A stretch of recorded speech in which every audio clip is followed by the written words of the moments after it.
आज आहे ना संगमनेरला गेले होते बरं का ड्रेस चेंज करण्यासाठी, पण त्या आमंत्रणवाल्यांनी एवढा बॅड रिव्ह्यू दिला ना की पुन्हा कधीच नाही जाणार त्या दुकानामध्ये. तर फौजी साहेबांनी मला बर्थडे साठी ड्रेस पाठवला होता, पण तो कलर मी जास्त वेळा यूज करेला असल्यामुळे म्हटलं एक्सचेंज करून आणावं. आता त्यांनी दिलेल्या पावतीवर एक्सचेंजचा टायमिंग वगैरे काही दिलेला नव्हता बरं का.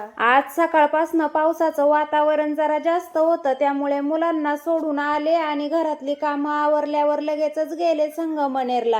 आणि मला ते ऑलरेडी दुकान पण माहित नव्हतं बरं का, त्यामुळे पहिलं दुकान शोधलं आणि मग तेथे गेले. आता त्या दुकानामध्ये एक्सचेंजचा टायमिंग 12 नंतरचा होता आणि मी 11ला तेथे पोहोचले होते. आता ठीक आहे, मी तेथे पहिल्यांदाच गेलेले होते, त्यामुळे मला ती गोष्ट माहित नव्हती आणि पावतीवर पण त्यांनी तसं काही राईट केलेलं नव्हतं. पण तेथील कामगार एवढे रुडली बोलले ना माझ्यासोबत, मला वेट करायला लावलं ते तर ठीक आहे, पण बोलण्याची पण एक पद्धत असती. आपण कस्टमर सोबत कसं वागतो यावर कस्टमर ठरवतं की पुन्हा या दुकानामध्ये जायचं की नाही. यापेक्षा पण 10 पटीने भारी दुकानं आहेत बरं का संगमनेर मध्ये, आणि कस्टमर सोबत एवढे प्रेमळ बोलतात ना की पुन्हा पुन्हा त्या दुकानांमध्ये जाऊ वाटतं. तुम्ही एकदा की कस्टमरला कपडे देऊन रिकामे झाले की काम झालं असं नाही, कस्टमर टिकवता पण आलं पाहिजे आपल्या दुकानामध्ये. तर असो ड्रेस एक्सचेंज केल्यानंतर आले होते स्टोअर मध्ये थोडस साहित्य खरेदी करायला. आता शॉपिंग करता करता बराच वेळ गेलेला होता आणि भूक पण थोडी लागली होती, मग म्हंटल सोयाबीन चिली तरी खावं. बाहेर पाऊस पण खूप सारा चालू होता. नाश्ता झाल्यानंतर गेले होते राजपाल मध्ये थोडीशी खरेदी करायला. आता सगळं राजपाल फिरून झालं, पण बाहेर पाऊस काय उघडायचं नावच घेत नव्हता. मग घेतलेल्या साहित्याचं पहिलं बिल केलं आणि निघाले बाबा तशीच पावसामध्ये घरी. निघल्यावर लक्षात आलं की घरी थोडासा बाजार पण संपत आलाय म्हणून. बाजार झाल्यानंतर म्हंटल राहिला सायला भाजीपाला पण लगेचच घ्यावं. दुपार होऊन गेलेली होती आणि मुलांचा पण स्कूल वरतून येण्याचा टायमिंग झालेला होता. त्यानंतर पेट्रोल पंपावर येऊन थोडस पेट्रोल टाकलं. आता पावसामुळे टाकी काय फुल करत नाही बरं का. आता एवढं फिरून आल्यानंतर जीव तर एवढा दमला होता ना, मग सगळं साहित्य वगैरे व्यवस्थित ठेवून दिलं आणि थोड्या वेळ आराम केला. तर आजच्यासाठी एवढंच होतं बरं का. पुन्हा भेटूया आपण उद्याच्या ब्लॉग मध्ये. तोपर्यंत बाय बाय.